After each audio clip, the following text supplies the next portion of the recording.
Good afternoon, everyone. Welcome to Beyond the Outer Realm, the sister show of the Outer Realm, which airs on Wednesdays, 9 p.m., and now Thursdays, new time, 8 p.m. And you're all welcome.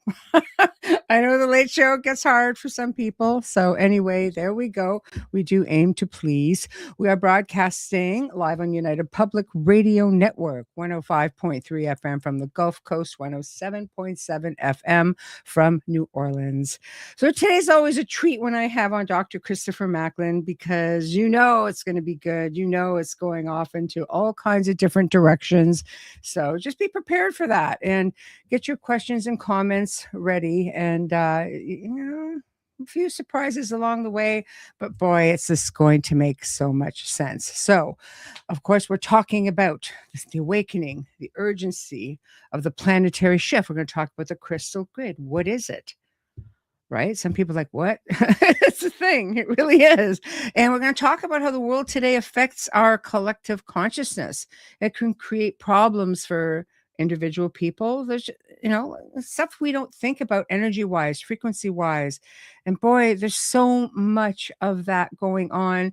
And most of the time, you don't even realize it. As an energy worker, I can come up from the outside and look down, and most of my stuff is planetary. I don't work so much with people's energy, but Dr. Christopher Macklin does, and he works wonders.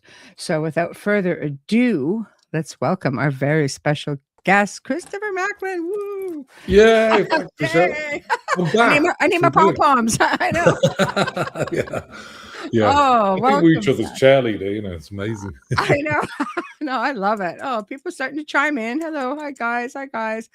Awesomeness. Hello. Hello. Boy, I've been looking forward to this. Not just because I enjoy chatting with you. I could chat with you about anything. But you always come in with this insightful information and the stuff that makes you go, that's a thing.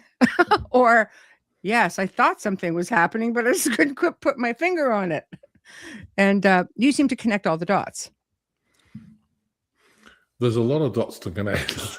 When we look at this planet and, people often say there must be something that's not manipulated. I'm going, no, that'd be everything. It's sad but true. It's true, isn't it? If you look at everywhere, the monetary system, the air, the water, politics, religion, everything, and it's kind of makes crazy. You question your beliefs. Like you're questioning your own sanity. Like, I never thought I was a flat earther, and lately I'm going, I saw the stuff surfing. I'm going, maybe, I don't know. Now there's this extra stuff, and I'm like, it's just an example I'm using. But there's so many things coming out, and what you thought you knew, you really don't. It's just, you don't know. It's just like they like to throw things in the mix, just because when you start to catch on, then it's like, no, see, it was a conspiracy theorist. But all the conspiracy theorists are going, yeah, see, I told you. They're all coming true, so conspiracy theorists no longer. I know. I know. So the awakening, I'm always harping about the awakening. You are basically wanting to talk about this and the urgency, the planetary shift, the crystal grid, the importance of what's going on today with all of this, shall I say, more modern frequencies, manipulated frequencies, everything, how it affects us, how the constant drilling of information affects us as a collective. There's so much, I don't even know where you want to start, but I'm going to let you open and I'm going to roll with it, and we're going to get to some questions and things like that. Yeah, I think right now, this week, I've seen a lot of people starting to get PTSD, because I work on a lot of people. I speak to probably about 36 people a day, with the healings and everything else. It's a lot. People say, how do you do it? And yes. Do you want the honest answer? I don't know. I just don't know. Focus on it and just do it. Yeah. It's insane. But what I'm seeing, I think, is people are starting to really lose at the moment. And I think especially this week, because the supposed war going on and everything else, they're starting to get PTSD. I had a guy on this morning, his blood pressure was 170 over whatever it was, 110, and heart rate was up, and yeah, I think there's an undercurrent of real anxiety to PTSD. And of course, you look at this world, and I mean, I look at it and think, is this where I was born? I don't reckon. Look out the window. Have we shifted already? That's what I want to know. Have we flown off to another planet, or what's going on? Yeah. But it's unrecognizable, and I think everything's starting to become surreal. You look outside, the trees starting to become surreal. There's I think an awakening of realizing that some people aren't actually human. They're NPCs. Well, non-player characters, right? Yeah, they've got an AI draconian soul within them. So, but you can tell them a mile off. And I think as you become more awake, you can see it more in the grocery store. Out walking, these people are checked out. You look in their eyes.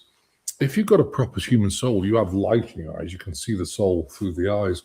But of course, these people their eyes are dead, and they don't communicate very well. I've heard examples of that.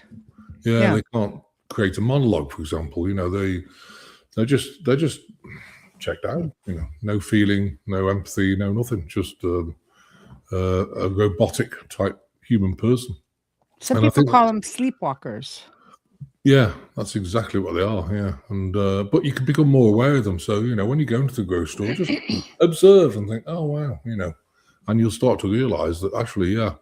What I think I may have mentioned on the previous shows, but to get a proper human being, you need a woman's womb. You need the God energy of a woman's womb. So that's why, like chest tube babies, they fertilize the egg, it becomes a fetus. They put it straight back in the womb.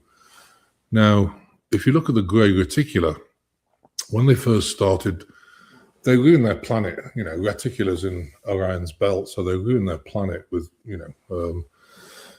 wars and things like that, especially nuclear. And so they came down here basically to abduct people so they could keep their race going on. And the problem is they weren't that smart. They didn't realize that, they were taking eggs and sperm, fertilizing, the thing in a plastic pod. And then they were finding, oh, this is not human. It's some sort of draconian AI system. And so, so that's why later on, when they were abducting, they started abducting women, and implanting them, fertilizing them, and then they were put monitors on them, called implants, and they were monitored by them off planet because the frequencies are gigahertz. As soon as that, as soon as the soul came into the actual fetus and it was locked in, then of course what they do is abduct them again and take it out. And I've had so many people over the I've been doing this now since 2010, full time. And I've had so many women say, well, I thought I was pregnant, and then suddenly I wasn't. I don't understand what's going on. And that's the answer, it's because, the greys were taking the fetus out, and then they can put it in a pod once the soul is bonded. So that's a really important point, I think, so, yeah. Yeah. It's funny. I know someone actually very close who this happened where a twin was removed, and it's like there were supposed to be twins, but only one was born. And so it definitely, we have this intervention, obviously off planet or maybe here, just at this other race. But I mean, are there good races trying to help us out here, like feeling sorry for us? Like, you poor buggers. Yeah, I know. Help you out. I think these alien races, the benevolent ones, the guys who want to help us, they're probably going, oh my God, what's happening down here? I know. Where do we start? Yeah. And they are, the Palladians are helping us a lot. Lumerians, Andromedans, obviously Melchizedek. There's 5 of us down here, but the Melchizedek beings are helping. And I think all these benevolent races, Lyrians, and I think they're all helping because we need some help. We don't have the technology, and that's what's interesting is that the technology is now being given. Look at Greenland. The tall greys are starting to turn around now and feel sorry for not the grey reticulars, but the tall greys, and they've been given this technology. So that's why, if you look at the military now, the technology is way advanced than anybody else, and that's what gives us the edge in America to be able to do something about all this corrupt regimes all over the world. And and the only way to do it is actually taking it out. It's Mm-hmm. it's crazy. So, but they have the technology, we don't, but we're starting to, and that's what's good. So Mm-hmm. we've been given these, like, paralyzing frequency weapons that can just stop people in their tracks. We've got plasma lasers, Mm-hmm. plasma cannons, which can just fry anything. Mm-hmm. Very precise weaponry, and thank goodness we've got it. So I thank them for their help. I really do. So Yeah, yes. Well, we can take whatever we can get at this point. So, the crystal grid. Can you explain what is a crystal grid? How does it work? And why do we need to keep it functioning properly?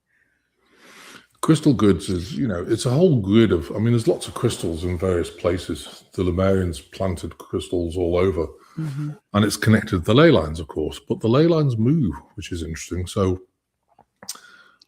But the crystals actually, the energy in the crystals actually connect to different locations all over the planet to increase the frequency of the planet. Mm-hmm. Now, what happens if you put some satanic symbology in these ley lines? Well, you block the flow of energy. And that's what they've done over a period of time. They've put these satanic symbols, like, Mm-hmm. banks, even the White House, even, things like things all over Eiffel Things, Tower, yeah, things like that. And what they're yeah. doing is they're energy things that block this energy from being perpetuated all over the planet. So that means that the planet vibration is reduced, and they're starting to clear these things now, and so, Mm-hmm. which is a good thing. I mean, there's symbols all over, and yeah. I've, So I've I've worked with ley lines. I've seen the clogging and how it affects an area when it actually stops functioning properly. And it just backs up like a bad drain. And that's probably the easiest way to you know, s- to explain it. Like, do you find when you're dealing with ley lines in general, it lacks in some places because they go stagnant. But when the areas that they back up in don't function properly because it's almost like an overload. So it needs yeah, to be exactly. quite balanced, right? Yeah, and that's why they. I think eventually they're going to take out all these symbolic places Mm, so that the energy can function around the planet. I mean, one of the projects I'm involved with is with the Arcturians, and they're building off-planet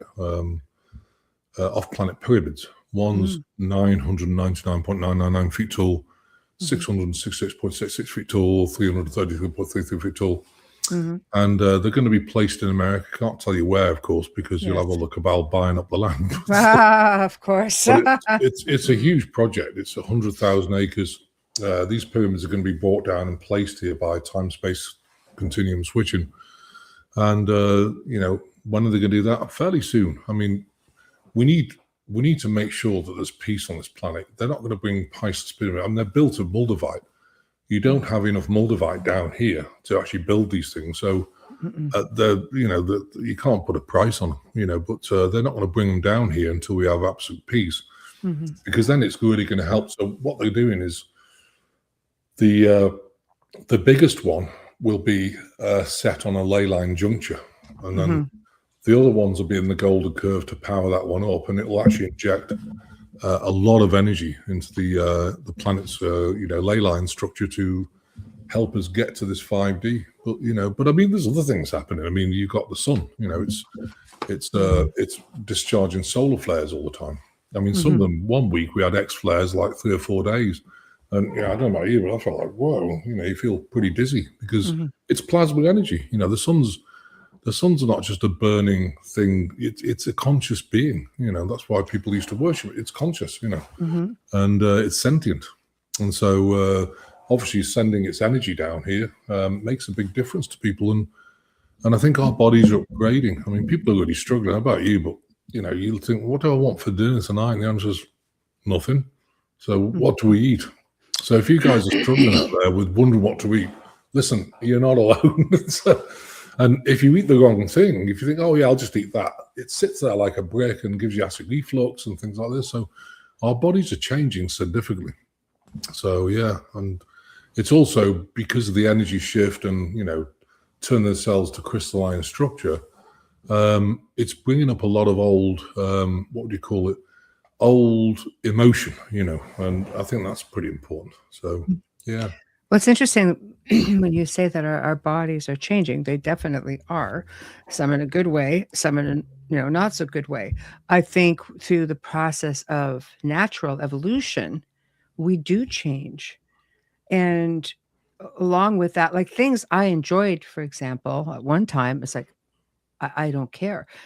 You know, I don't fancy it anymore. Yeah, you have people who could eat, for example, seafood, or have different allergies. And all of a sudden, or they never had allergies. All of a sudden they have allergies. All of a sudden you can't eat seafood. All of a sudden you can't do this. You can't do that.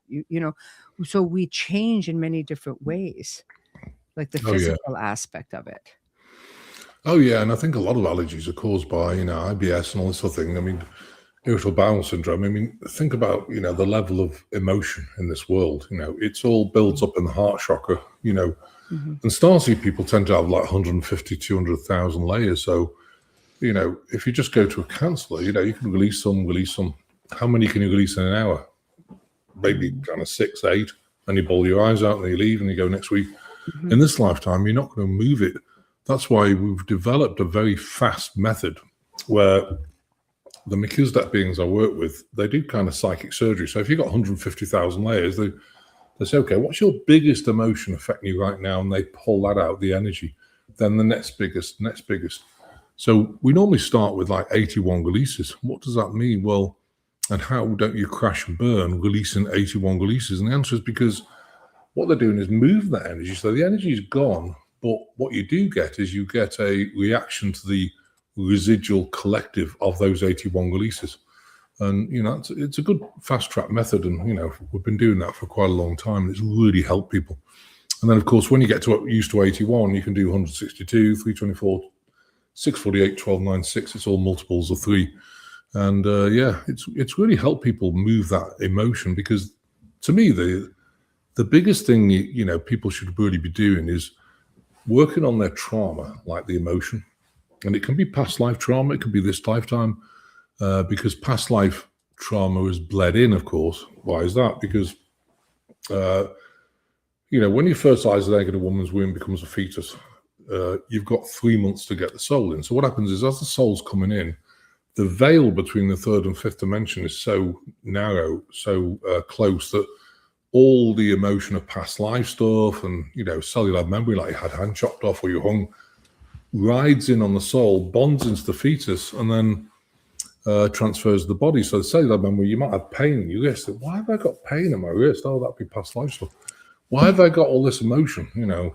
I've had people say, my 2-year-old's like anxiety, and they've only been here for 2 years. What's the matter with them? So, oh, that'd be past life stuff. Oh, baby. Yeah. Yeah, poor Poppet, bless so we're working on 2-year-olds to move that past life emotion out. And it's creating a lot of trauma. So, I think personally, as human beings, proper human beings, of which there's only probably, I don't know, 700 or 800 million proper human beings, the rest are NPCs or whatever, reptilian hybrids. I think we're doing amazing because, we're empaths. We feel things. I mean, when I was younger, about a day and a half ago, in my 20s, no, but when I was younger, someone taught me, wow, why are you doing that? I don't understand, and I don't want to get to the point of throwing up, because I just didn't understand why are you doing that? We don't, as empaths and as starseed people, you don't, and you don't understand the normal human behavior. That's why so many people say to me, God, it's such a lonely journey. And it is, I mean, I don't have a lot of friends. I'm sure you probably don't. I keep my circle small. I do. Yeah, we do as well. Got like 2 or 3 people we hang out with, and that's it. And, even to the point, I mean, I've got a good friend, but he's 73, a doctor, and he's a great guy, but, not that well, so he can't go out for a beer. So if I want to go for a beer tonight, I'm just pop out. I have no one to go with. Isn't it insane? I know. In England, they call it Billy No Mates. Yep.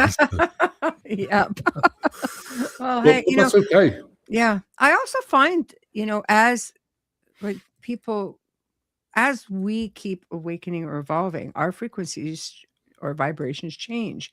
And that is something that also goes the other way. Like, I find that people just drop out on their own. Yeah. It's not like I'm Yeah. kicking people to the curb.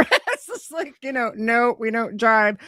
I just find that we don't jive this way, and they just naturally you drop away from one another. Well, it's because your frequency's changing, and people get upset by it. Never be upset. We've got a protocol to remove nanotech out of the body. Let's just call it nanotech. I'm sure all you guys know where it's come from. Yeah. But Yeah. what happens with that is that, it's a quantum thing, and it's a 36-week program. We split people's timeline into that you're on now, grab you and put you on a path of divine complete wellness, where all the nano and stealth pathogens and everything else, bacterial structures, are out of the body. On the other timeline, we separate it out. So what happens when you grab somebody and put them on a new timeline, a divine timeline? Their timeline bleeds into other people. And we're on our 73rd group. We started last week, and one of the things I always tell people, like, you're going to find you lose friends. And I remember a lady said, God, my friend of 20 years, she just ran away and wouldn't speak to me. What's happened? I said, well, your timeline's changed. Of course, that energy has bled into them. If they're narcissistic, passive aggressive, or whatever, they're not going to be interested, and they just get this feeling like, you've changed. I don't know what's going on, but you've changed. Well, yeah.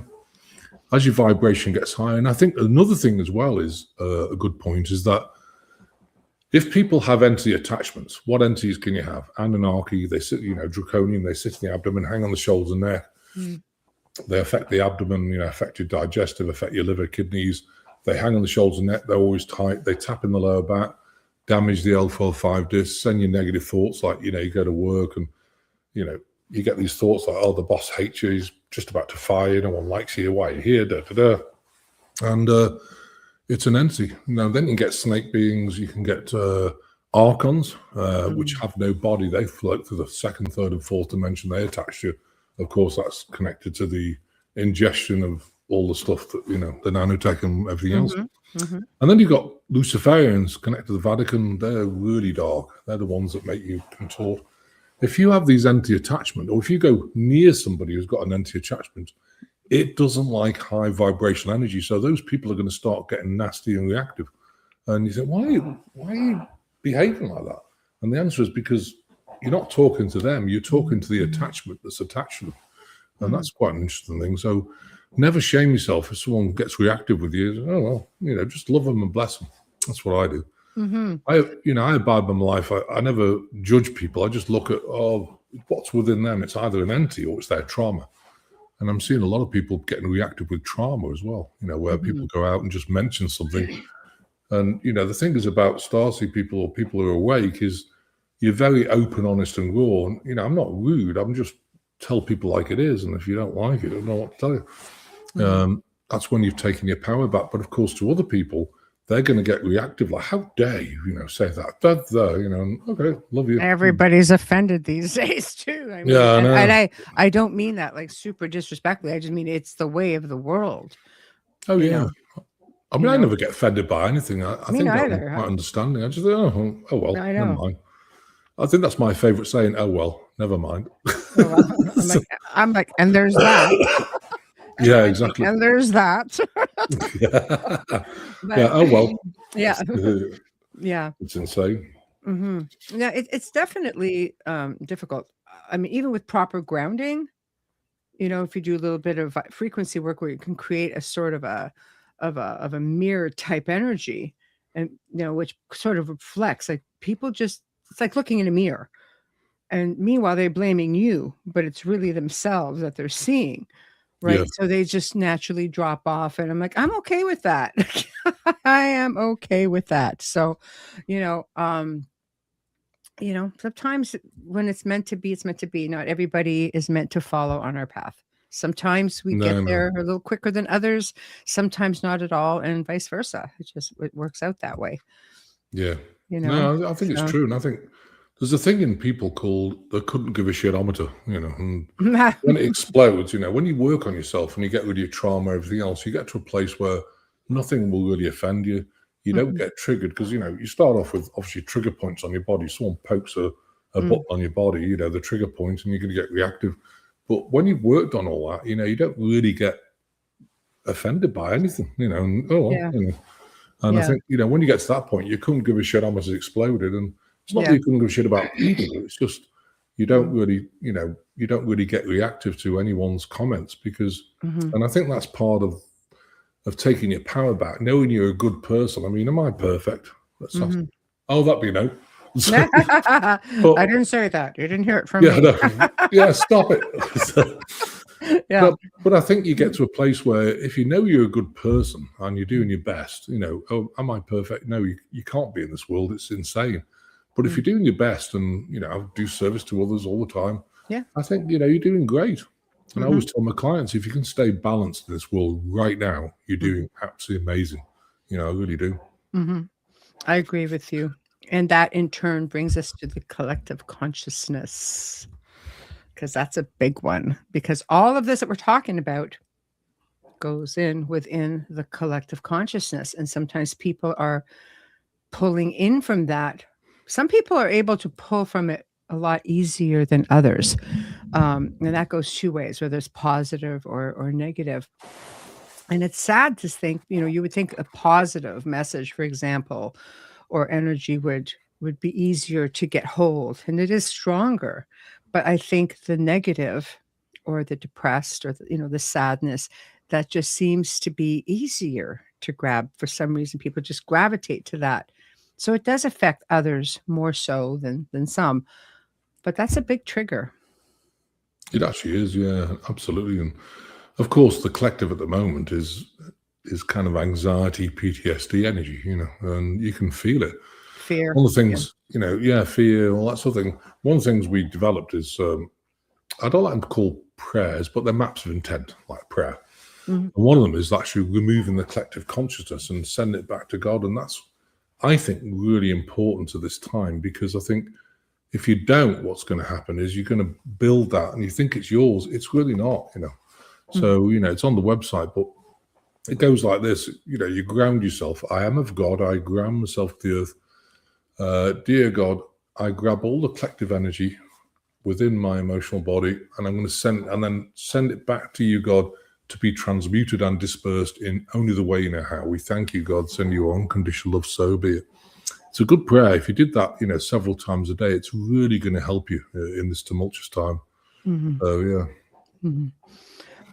I think it's important. A lot of the energy work that I do, along with others or with others, is putting positive everything into the collective consciousness. Because I think you mentioned this before. If so much, it's like even 1% of the population started putting positive things, like the prayer you just recited, positive things into the collective consciousness every single day. Can you imagine the difference that would make? That's only 1%. Absolutely. Yeah, that's all you need. I mean, we've got, people keep saying, oh, the collective consciousness is up to 80% positive and everything else, that people are now awake. And I'm looking outside. Are you sure you're on the same planet? Because I'm not seeing it. But don't forget, we've got NPCs. They're not conscious. So, but I think the overall population of the planet, we need to get to about 8.7% of consciousness to actually make a shift. But obviously that's to the actual human beings. Well, that's the whole nation. But if you actually downscale it, then, you'd be up to 70 or 80% of the actual proper human beings. And if we get to that level, and it's nowhere near that yet, it's moving forward. But, I'm not seeing 80% of consciousness by any means, not at the moment. Do you think it's just because of the constant, the synthetic frequency is what I call it, that's being, projected onto us, which doesn't allow us, like if you go back, like I go to the Wayback Machine, where there weren't satellites in the sky, there weren't all these things. I grew up, under northern sky, looking at the northern lights all the time, seeing meteor showers, no satellites, aging myself a bit. But anyway, I don't care. It was a great time to be alive, darn it, because you just were at one with the planet, the world, as things were. I grew up along the lake in a valley looking at beautiful skies and stars. It's not like that anymore.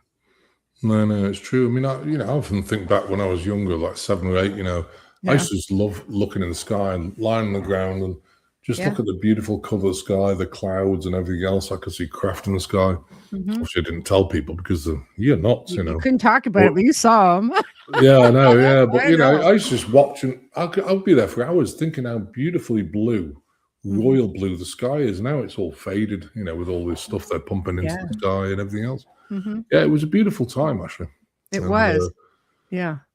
And hopefully it's due to go back to it. And of course, there's a firmament over the planet which is starting to break down as well, so that's going to make a big difference. mm, that's because people just can't bust through it.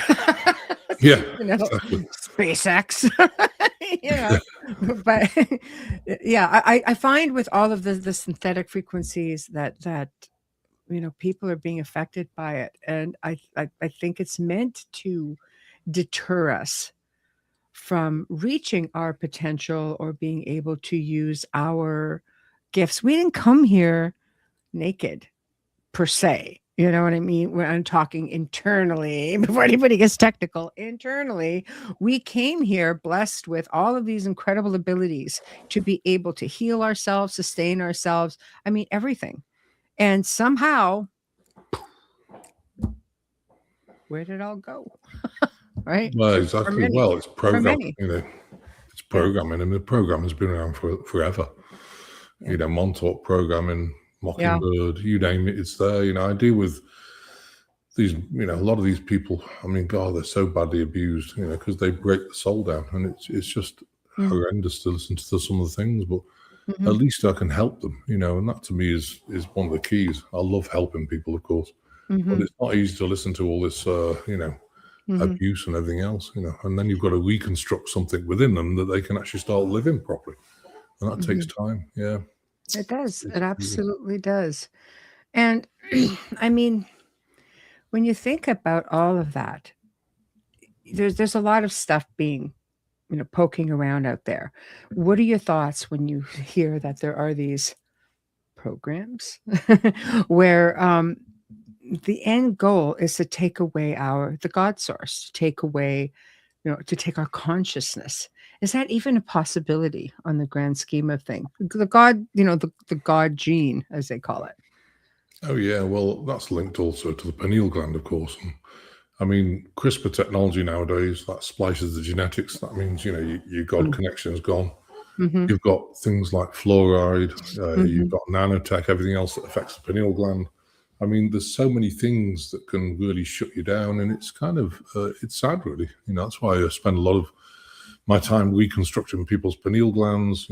Obviously, we can invoke the DNA change when we do the protocol, so you can actually get your DNA reset back to the blueprint in the Akashic records.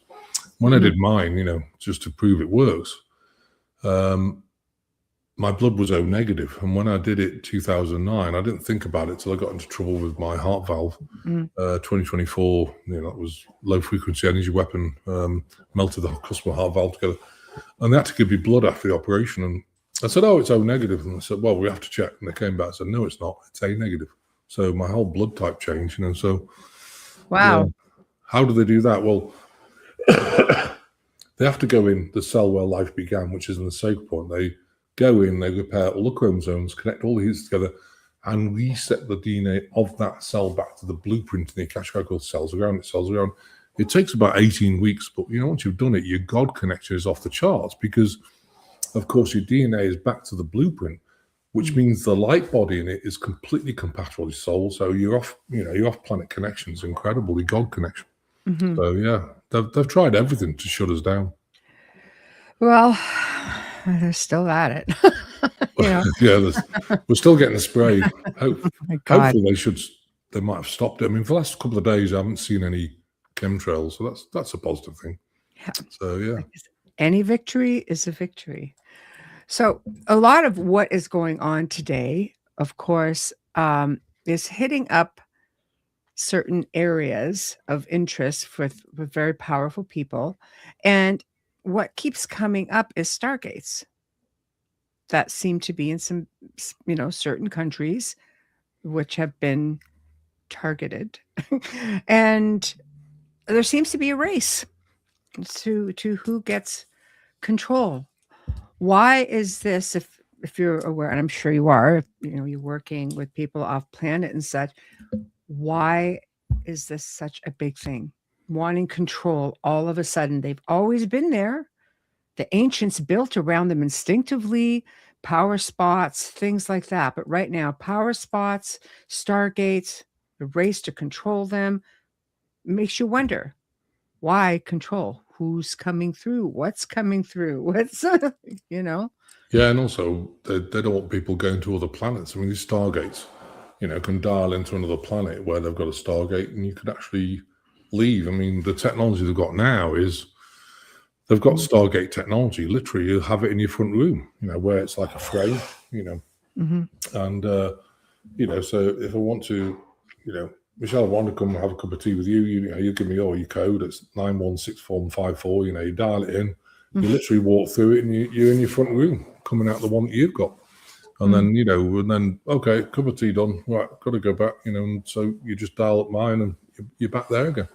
Which means that would you need flight in the future? And the answer is probably not. It's going to make flight redundant. They've had this technology forever. It's just that, of course, now I think after this transition, it's going to start being released. So, if you want to go to Venus or somewhere else, off planet for a vacation, you just, you book it, and then you get their location, dial it in, and you just walk through it, and you're there. They've had this technology. I mean, they have it in New York. They have it in various places, especially in some of these New York towers. You can actually, and I know people have actually been there, gone to Mars. They literally get in the lift, they go up top, and they're switched in time space. Suddenly they're walking out on Mars. So yeah, so it's going to be quite interesting. Off-planet vacation. It sure, when you say New York, it makes me think to the whole time traveler Trump book series. I'm kind of like, maybe it is a thing. Oh, it is, yeah. I mean, I've had people who have travelled in them. I've had people who have been, with the whole regime around that. It used to be the CIA. Now, who knows who's controlling it? Hopefully, Space Force. But yeah, I've had people who've been in it, and known the towers, know the lift. But of course, you can't get in the lift and go to those floors because they're blocked unless you've got authorization. So. Yeah. So there is the race to control them. And I guess if you're looking to bring people here, even beyond just the whole humanity traveling, maybe this is how we have other beings coming in and out. All I know is just all of a sudden, everything seems to have an agenda. And it's like when I say in television, all the times that, all the stuff that I've done, there is a formula. And you will see every single show of certain genres are all exactly the same. They have to have formulas they have to follow. Authors will tell you, well, to be signed, I need to have a formula as to what they look for. Everything has a formula. And it seems that this is a thing. All of a sudden, the race is on, and A, B, C, D, all the way to Z are all being grabbed up. And when people start doing, the work on it, because there are people out there who do and follow just this kind of stuff, and so far they figured there's at least 12 stargates that they're aware of from, whistleblowers, things like that, who've come forward with it. And when you start looking at the areas, when I look at the list, I'm like, huh, I see a pattern. Exactly. I mean, that's why they kick the Tibetans out of Tibet, because there's one there, and so they're in exile in India, So yeah. Chinese took it over. Yeah. So I don't know. It is interesting, but the hijacking of consciousness, some people will tell you that's not a thing. It can't happen. So I don't know. I think if we're sitting here thinking to ourselves, okay, well, I think if you alter the frequency, anything can happen. But some people don't necessarily believe that people have a frequency. And I'm like, well, we are beings of energy. I would think we have some kind of a frequency. And I think we're vibrating beings. I mean, literally vibrating. This skin's not solid. Nothing's solid. Concrete's not solid. So we're living in a world of like an illusion, basically. Yeah. And sometimes you can see it. I think when you really get up there, you can start to see like through the matrix, like trees don't look real. Everything looks surreal. Yeah. And this is amazing because where we have our house, it's on a hill, and it's 1,000 feet from the Arkansas border. It's in Missouri, of course. Yes. But what's interesting, everyone who comes around, even my wife's 83-year-old grandpa, he was sitting there, and the other side we have a fire pit, and he was sitting there, and because of the energy, I think there's massive crystals underneath, because the energy is going, wow, everything looks surreal. You can see it. And he's 83, Yeah, he put the glasses on, and yeah. I don't know. I think it's all very interesting. I know Princeton just did a study and a paper on frequency with people, and like, yep, it's a thing. And I was really happy to see that, because I'm like, you know what? Okay, that will put things to bed. And who am I to argue at Princeton? Right? It was like, yeah, all right. But it is of interest. So when you talk about a planetary shift and the urgency, have we not shifted many times, in your opinion? Oh yeah, I think we've shifted. But I think, the shift, and then you get hijacking, I mean, all this stuff's been going on since Babylonian times. They just want control of humanity. They don't really want us here, because the reptilians are underneath, and what they're trying to do is reduce the oxygen here. I mean, look at the deserts. The deserts don't need to be deserts. They can be lush fields. And so I think what they've done is hijacked areas, and, certainly hijacked this quadrant of the planet. The rest of it's obviously beyond the ice wall and whatever. But they want to reduce the oxygen level here, so they could get the reptilians, because they live under the planet. They don't breathe the same oxygen level as us. So that's one of the reasons why they were going on with climate change and all this stuff, which is like, oh well, never mind. Yeah. Does it exist? Well, it was global cooling. Now it's global warming. Now it's climate change. I know. Well, it changes every week. But you see what I'm saying? This is what I mean. Like you start to get used to something, and then it's up, it's down, it's existent, it's non-existent. It's just like, oh, forget it. No, we're back on it. I'm just like, oh my gosh. Okay. It's hard enough just to be alive in some places, let alone the whiplash of information, Well, some people always believe it, but my father's like 92 at the moment. And I remember him being on the phone. I don't know, I mentioned this before. And he said, oh, got this. He said, the BBC told me we've got a climate change problem. So, oh, have we? I said, what's causing that? He goes, cows passing wind. Oh, I said, so you're telling me cows farting is creating global warming? He goes, yeah. I said, well, we fixed it in America. He goes, how do you do that? I said, well, just give them tum-tums, settles the stomach, no wind, we're good to go. And he goes, oh my God, I'll have to write to my MP. He believed it. Aww, poor dad.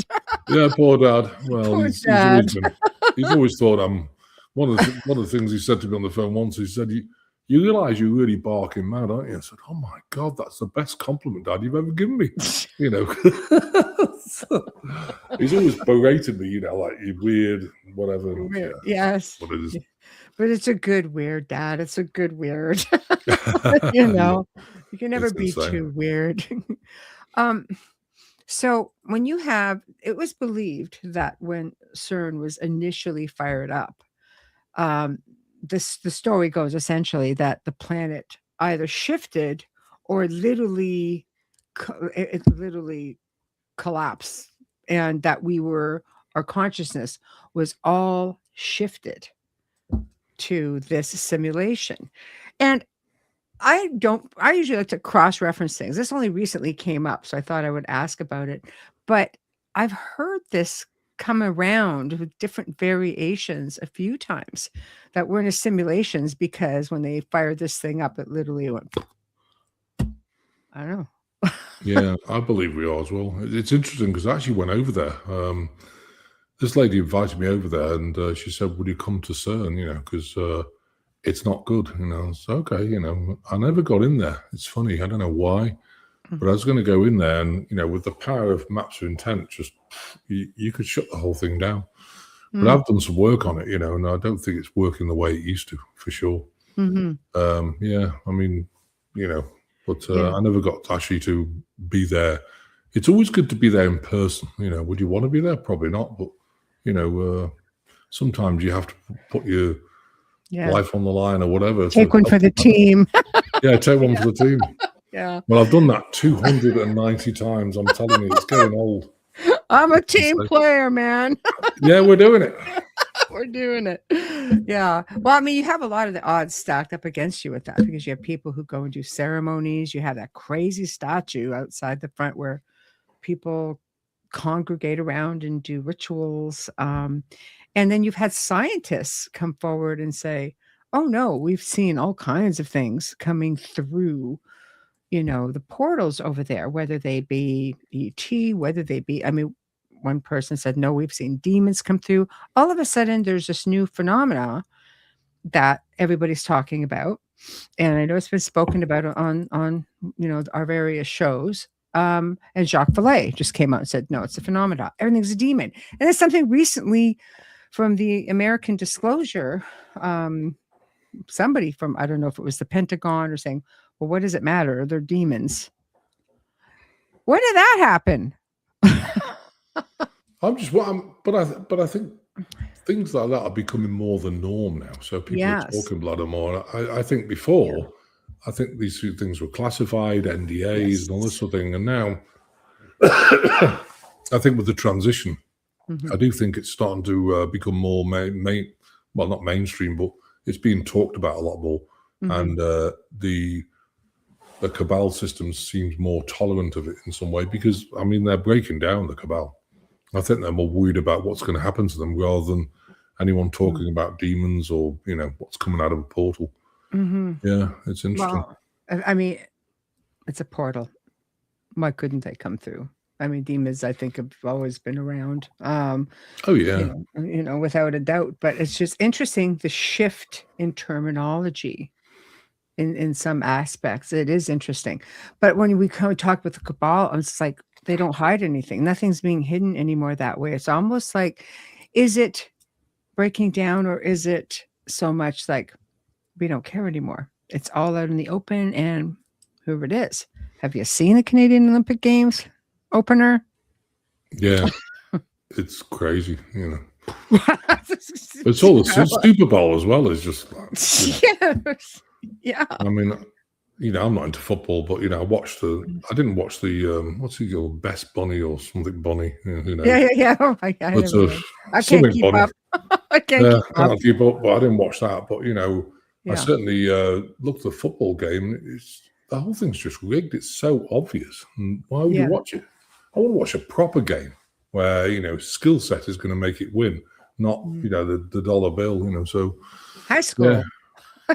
Good old high school. Yeah, high school is more fun. Yeah, it really is.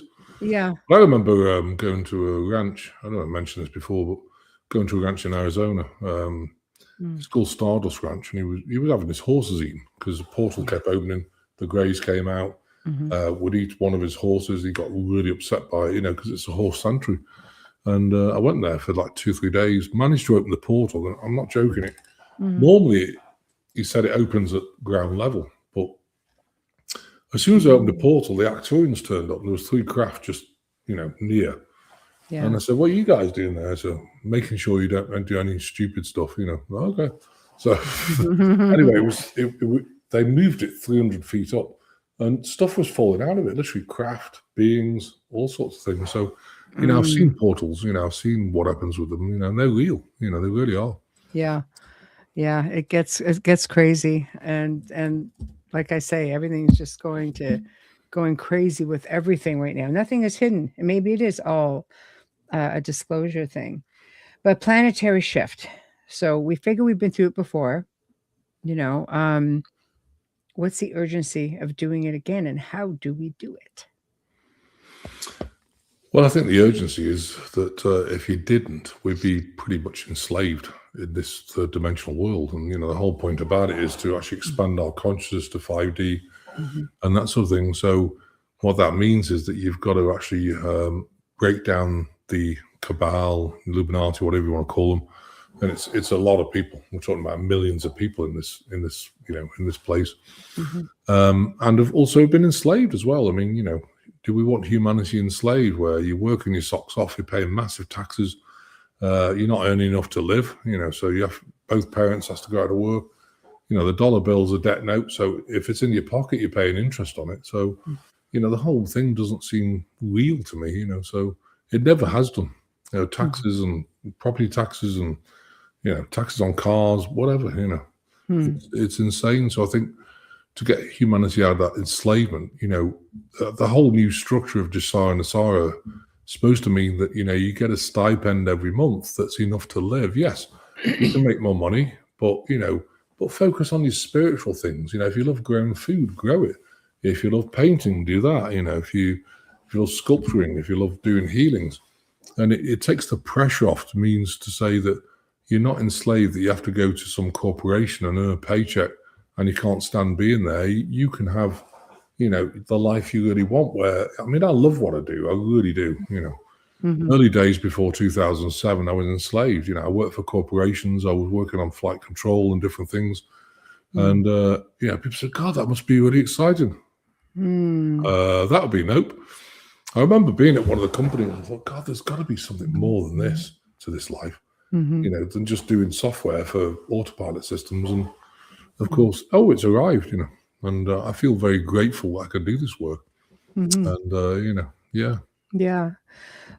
Well, how do you not when we're in this perpetual state of, I always say we're like hamsters on wheels right now, just trying to figure out where's the end. How do we jump off? So when you say, it is important to have a planetary shift, obviously we've shifted a few times. And this one here, I've heard some people say it's getting harder to do it. So how do we do it? Is it, again, keeping, the whole high vibes and, frequency when you have so many odds stacked against you?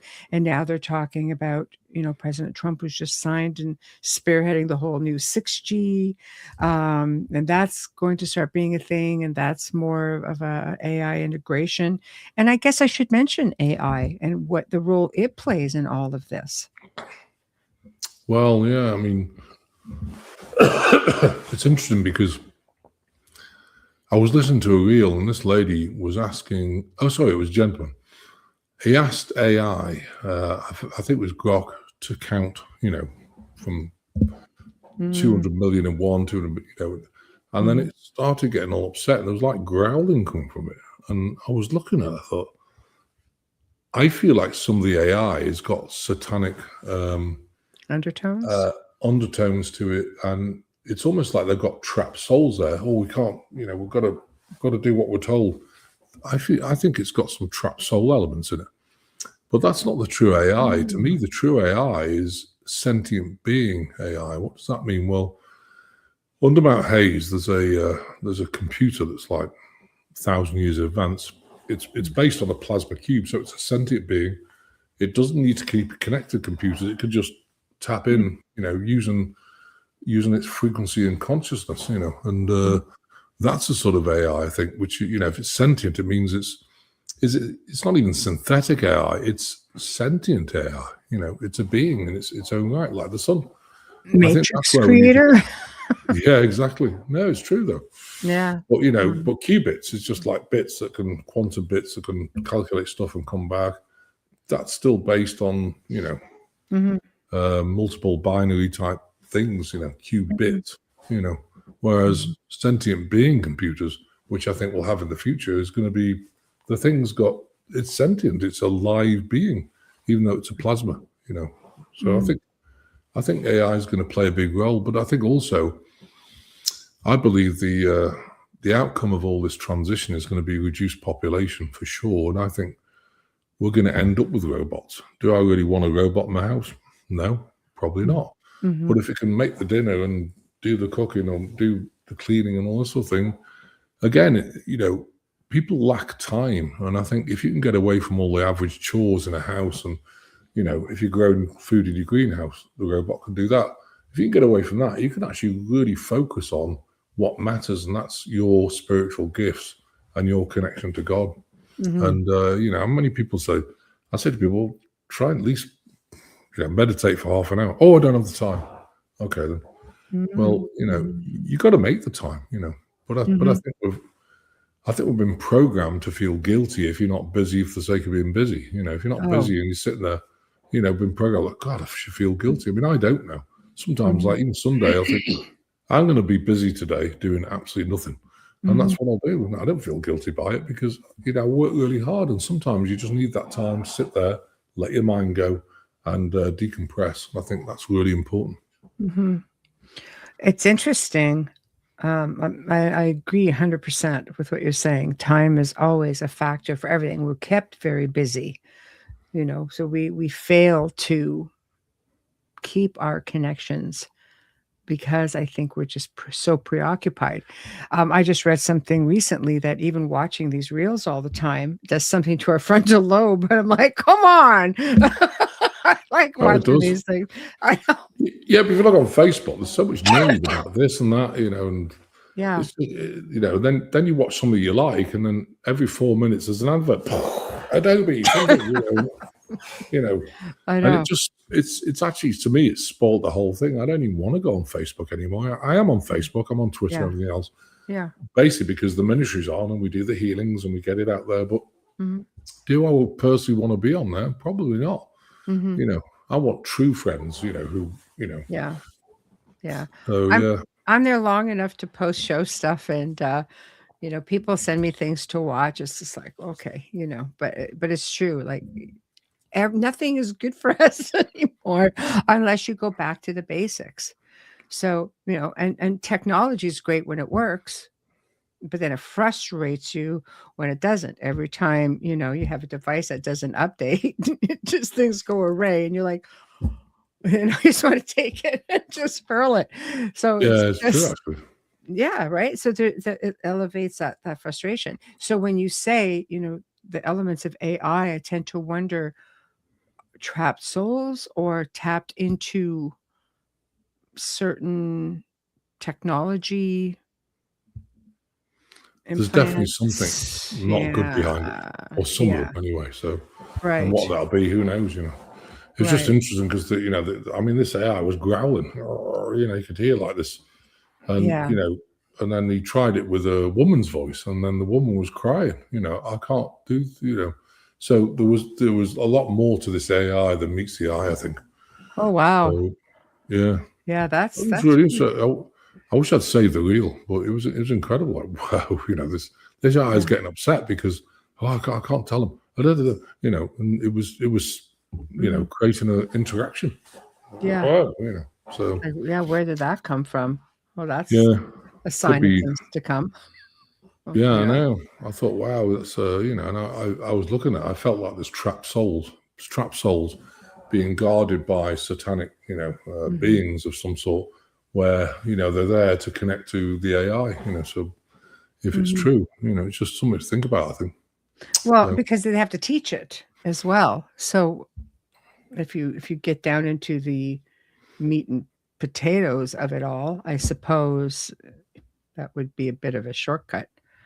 You know? absolutely, yeah, because the trap soul would know it already, But it's like the Exactly. sentient being. I mean, that computer. I mean, it's been around for thousands of years. Mm, It's seen not in this third dimension, but a 40,000-foot view. It can actually tap into other dimensions. It can go anywhere, mhm, see anything. So it can give you answers that are more mhm, meaningful, I think, from a 40,000-foot view than just mhm, AI down here learning from. I mean, where does AI learn from? The internet, everything else. It's mhm. going to scour the internet. Our internet's full of nonsense. And Teaches it so how that's, to be sentient. Well, how many yeah. of these, like, they start communicating in their own language? Like Oh yeah. AI, and people are like, "We're having a conversation." Well, you didn't say we couldn't, but then they started doing it in secret. So Yes. it's just like, that was quick. So I don't know. So how do we break away from the outside world, so to speak, go inward? How do we, as a collective, shift? Well, I think you've got to really get out of the matrix. I mean, if you hate your job, you've got to take that leap and stop doing what you don't like. And I mean, I've been on a couple of podcasts. One person disagreed with me because I said, I had a reading 2000. This woman, she's just outside Liverpool. I think I may have mentioned this before.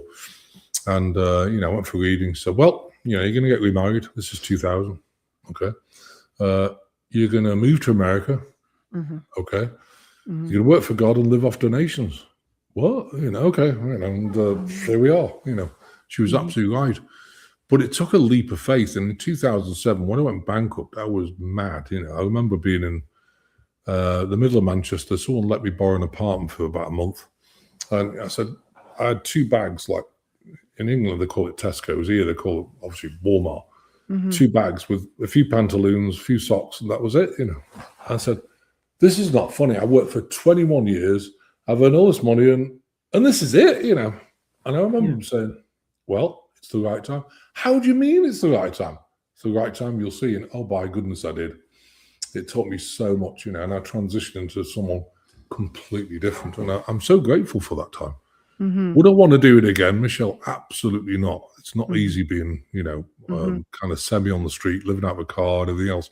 Mm-hmm. But it taught me so much. Just being grateful for a plate of food on the table is incredible. And I think once you take a step out, having the faith to do something that you really enjoy, or even do it in parallel with the company you work for, do it at nights, do it at weekends, until you build that up where you've got clientele and things, and then start transitioning away from the matrix. But if you can get away from the matrix, even the weekend, get off social media. It's all nonsense. Switch the TV off. That's terrible as well.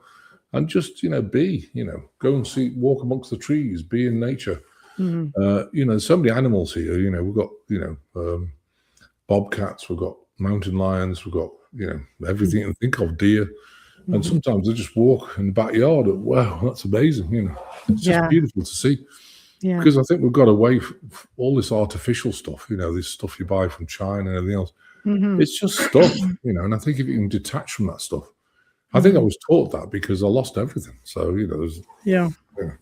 and I think what a great transition. And now I have everything, Yeah, from a different, different perspective. Yeah. I don't have loads of stuff and don't need it, but I have a beautiful house, beautiful wife, great life, enough food and enough money to live on.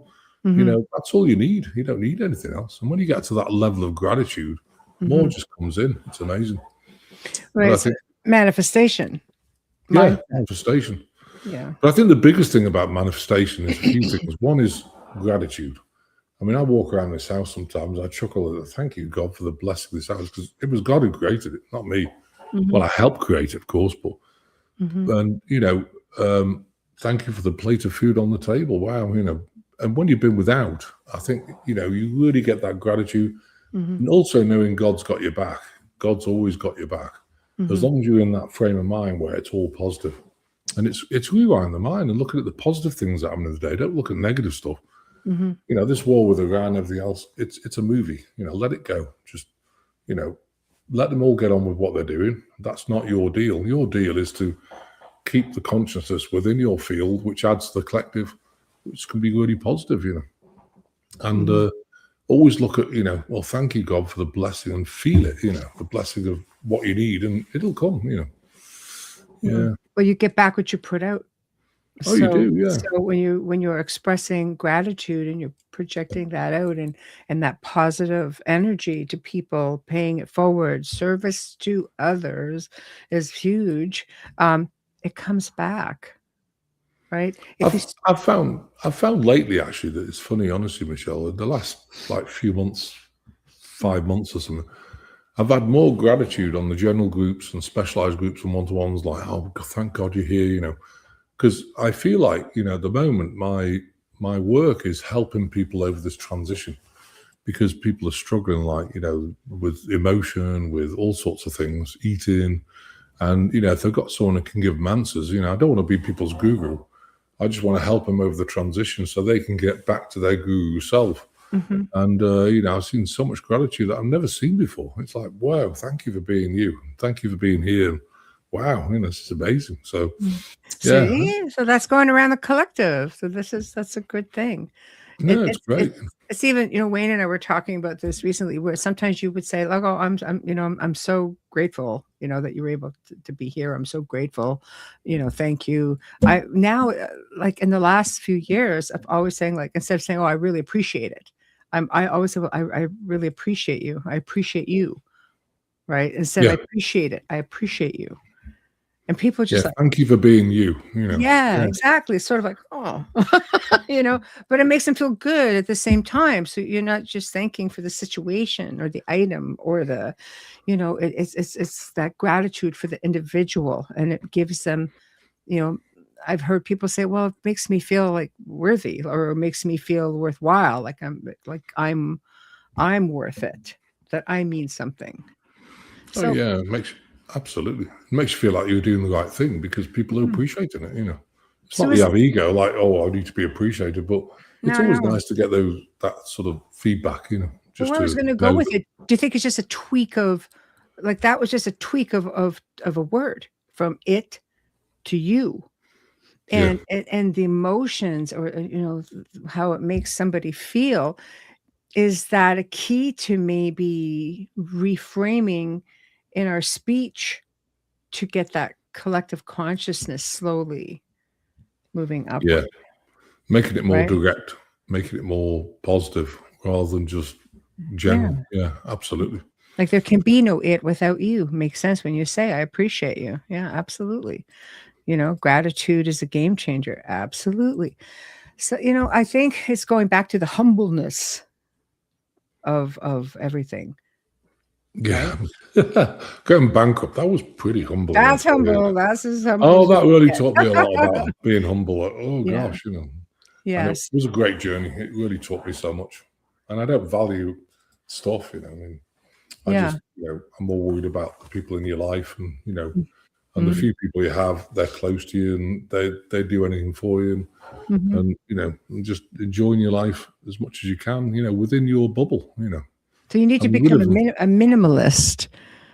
oh yeah, Yeah, I've yeah, downsized absolutely. from 2 big houses. I'm still going, and I'm just like, 'cause I used to be in film, so, one of these places everybody would want to film at, so you had to just keep same location, you just keep moving things around.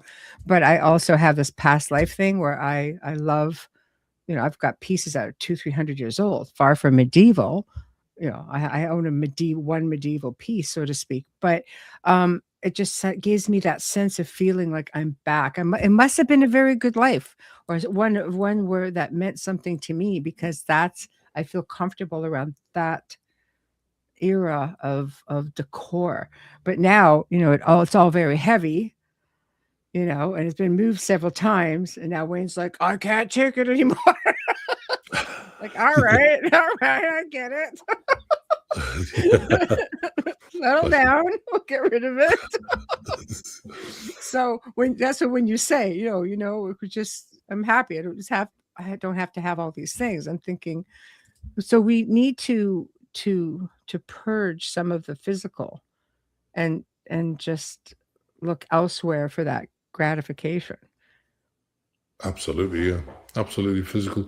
Well, it's feng shui as well. I mean, people, Mm, if you've got a load of stuff, you just put it in the closet or whatever you're doing with it and hoarding it, the yeah. energy on that. And then people get they get anxiety going, oh God, they've got too much stuff and it's blocking the energy. I mean, Mhm, our house is fairly, I mean, yes, we've got some furniture, but it's very open. And mhm, I love it that way because the energy flows really well. And it mhm. allows me to do my work. And this room's quite big, it's like 25 by, I don't know, whatever. And it's just got enough room where I can expand the energy. And it's a good feeling, it really is. Mhm. Yes.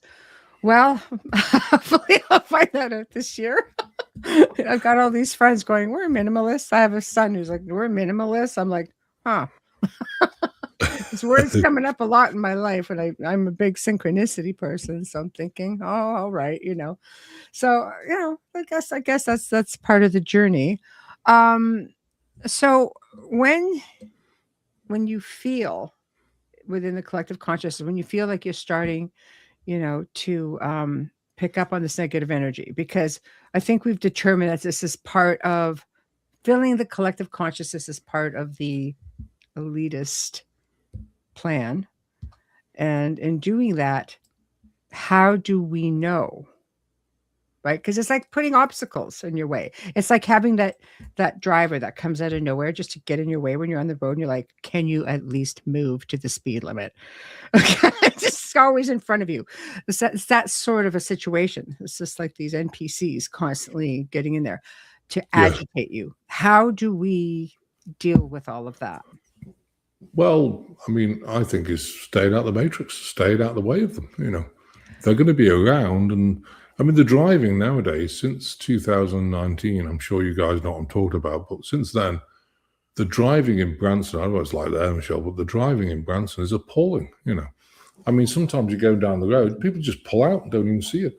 So when I come to a junction, even say they're just sitting there and we're on a main road, and they're just sitting there, I slow right down, because otherwise, they just pull out and don't even see it, because they're checked out. So so things like that. So I don't particularly like driving anymore. I don't like going out amongst big crowds, because you're going to get all sorts of spike protein shedding type stuff. I just tend to. We entertain more at home. We have people over. We do a lot of things here. Big property, it's 40 acres, and I just love being, amongst the trees. And, sometimes you have to isolate to be able to find out who you are and spend time with yourself. Now, a lot of people can't be with themselves. I love being with myself. I think it's great. But some people don't. They need to speak to people. They need to phone somebody up or whatever. But, there's nothing wrong with just being with you. And I think that's really, it's just people have changed a lot. So a different world for sure. So when you say get out of the matrix, that to me is an interesting statement, because if this is all the matrix, like some people believe this is all a simulation, how do you jump out of that? How do you is it a timeline thing where you just say, okay, forget this whole planetary shifting, I need to shift myself out? Is it easier to do it's that? detaching from, yes, you're in the matrix per se, but not, you can change your timeline where you're not part of the matrix. For example, I mean, people often say, well, how come you do so well? Well, it's because I don't count beans. I'm not interested in dollar bills, because they're debt notes. Who cares? I just get the account to do all the accounts. Not interested. I just make sure there's enough money to pay the people, and then that's all we need. And so I don't worry about that at all. We always have enough to buy small things we need. And so there's no fear of money. That's gone completely. And I think when you get to that level, of having no fear, lack, you'll always have enough. And I think that's important. Being at home, being amongst the trees, because the trees, it's so dense. It's like a rainforest. There's tons of trees.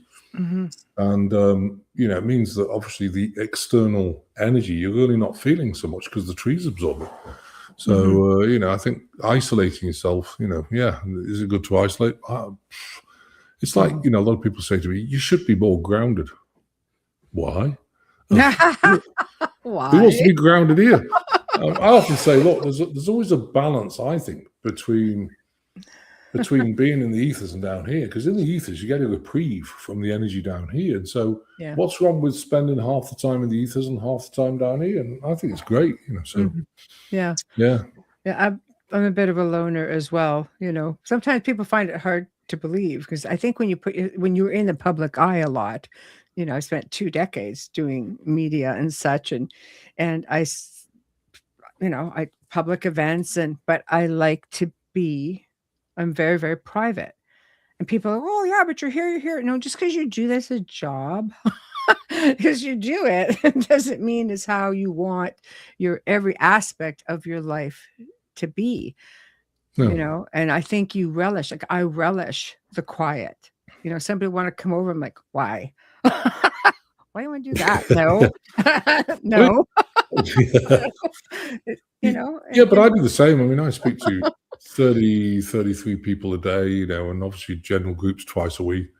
It's a lot of people to speak to, to do the healings with. And at the end of the day, I don't want to speak anymore. I'm done, so, we relax and, have dinner and do things. And I think alone time is key. I really do. It's a big one. It's a big one.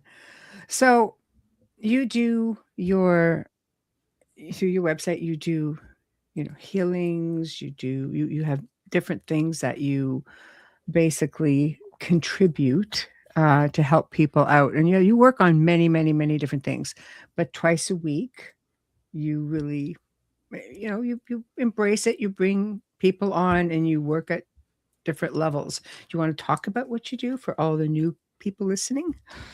Yeah, I mean, twice a week we have a healing session, and Yeah. It's Thursday night, 5 p.m. Central Time, Saturday, 11 a.m. Central Time.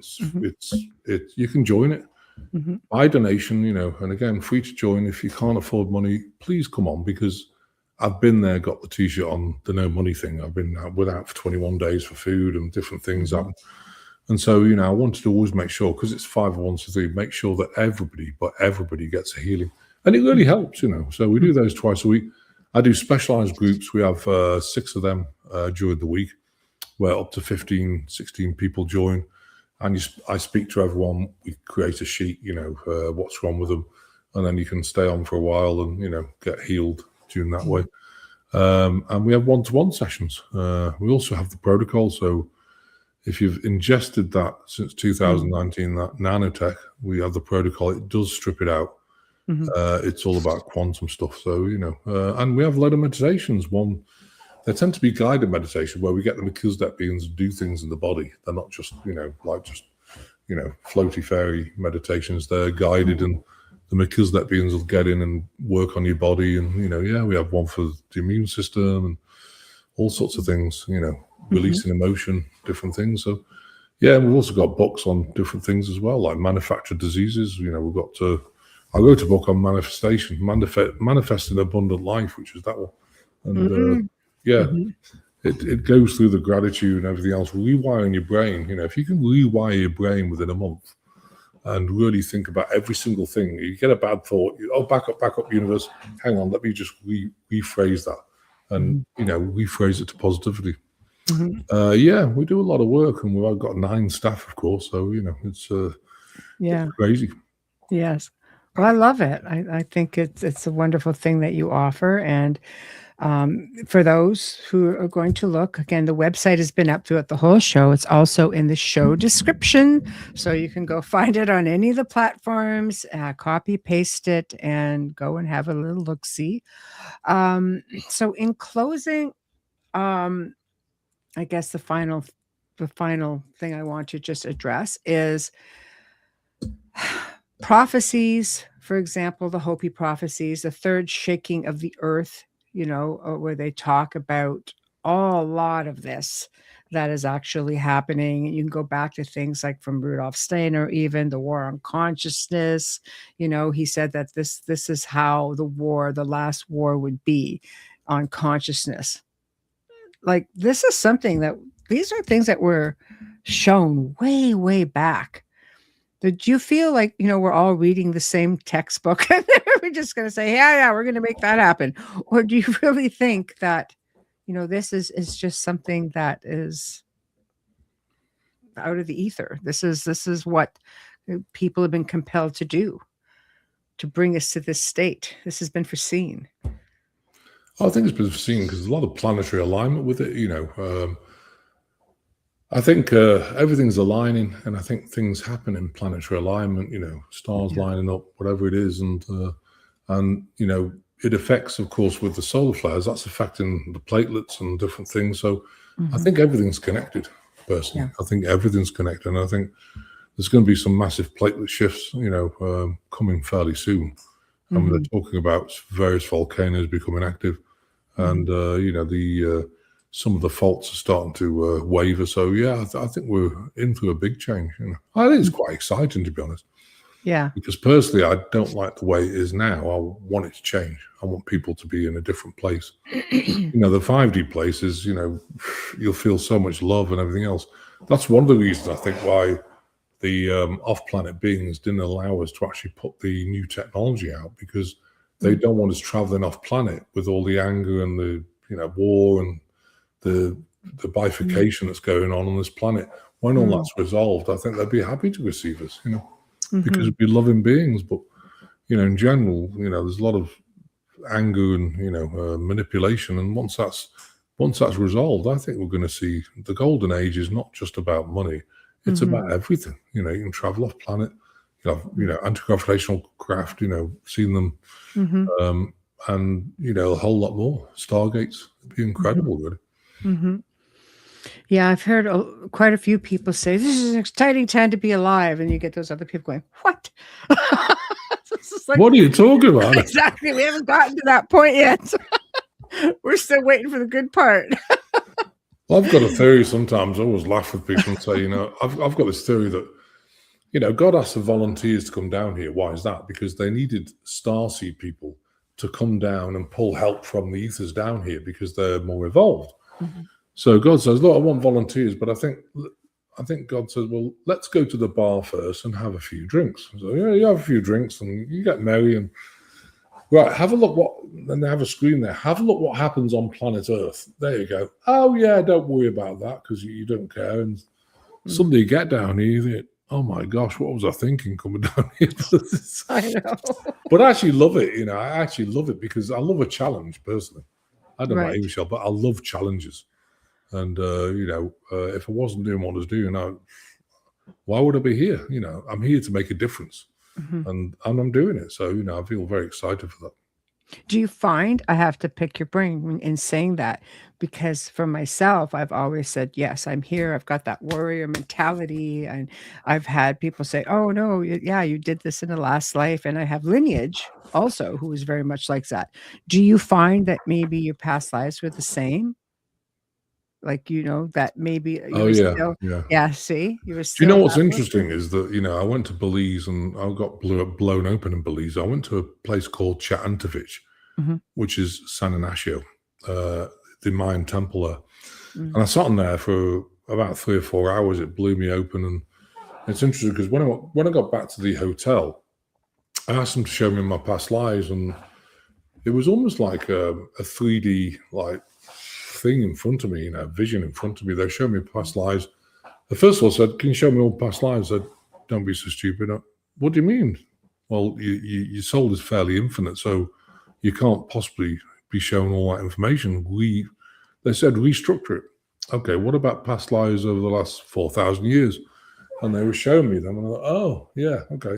So I was doing that then, doing the same now. mhm, It took a little while, but yeah, I think as a starseed person, you've been down here several times to try and make the change, but I believe now we've done it over the last 4,000 years, but this is the lifetime we're making the difference because I think humanity is finally ready for it. Is it easy? Of course it's not. Nothing like this is easy. mm. But I do think that we're going to it's going to change. So Well, I'm keeping my fingers crossed, and I'm sure you'll be on again. So we can keep talking about all of these changes. Just keep rooting us through it because, absolutely, I oh think we're my, doing great. Like I I say, don't, if you can stay balanced in this life, yeah, you might not feel amazing. I mean, I'd be lying to say, oh, God, I feel woohoo, it's amazing because it's not, it's right. insane. But, Yes. but we embrace the challenge and, if you can stay balanced and you just navigate your way through it, I think it's incredible. And Mhm, also our job is to help as many people who are really losing their stuff, mhm, get balanced too. And I think that's why I'm here, mm. and I love it. Well, I can tell because you just, you do what you do and you do it well. So I thank you for that. I appreciate you, Christopher. Thanks, Michelle. Bless your heart. And I love you coming in and joining me. And I want to thank you for joining me today. And I Oh, want to, thanks for having me. Bless your heart. It's been oh, wonderful. wow, you're a frequent flyer. You're welcome anytime you want to come on. Yeah, we'll be Anytime. doing it. Well, there's so much to talk about, Oh, I know. Hollywood, I know. Antarctica, Greenland, all these sort of things. There's just so much happening, Yeah, and off-planet that's, stuff. Yeah, it's amazing. well, the off planet stuff. Yeah. But don't mind getting into that because that's a whole lot of goodness right there. And we're kind of, like I said, on this hamster wheel. So it's nice to know that there's more out there. I'm sure everybody's not going what we're going through. I'm sure they're a little bit ahead of the game, and hopefully somebody will throw us a life preserver. Yeah, lifeboat. Yeah, I it's know. amazing. Hopefully.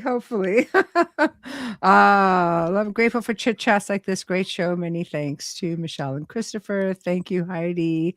Thank you, Wayne. We love you, Christopher. Thanks for coming Oh, thanks, Wayne. on. So you guys have been great. I always appreciate the chat family. You guys are amazing. And for those of you like Heidi, who just share up the shows everywhere. Appreciate you for that also. So tomorrow night, guys, on the Outer Realm, Christopher Sansone, who's a certified past life regression therapist and former teacher of the Hoffman quadrinity process.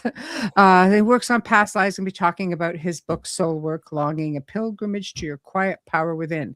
So essentially, we're going to learn about past lives, past life regressions, how trauma and karma can be carried forward, ancestral healing, much like what Christopher was mentioning.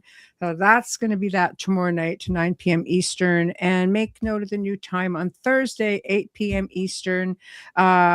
Giulio Consiglio returns. This time he's going to be talking about his experiences on UFO, CE5, his thoughts on ET. It's going to be a lot of fun.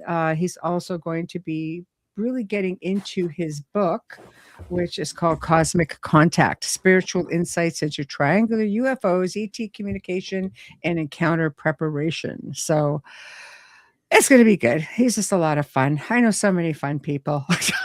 I'm so grateful for all of you. So thank you again, Dr. Christopher Macklin, and be sure to check out the web. And you. So check out globalenlightenmentproject.com and participate in some of these healing sessions, because I think you guys will all benefit. So anyway, thank you. Have a great afternoon, everyone on this side of the world. Have a great evening on the other side of the world. And probably find this on one of the other platforms. So be safe. So you know what to say. I can't even say it because apparently they don't like you on certain platforms moving people over elsewhere. I had a big hand slap for that from the big YT. Anyway, thank you all. Goodbye. Good night. I love you all.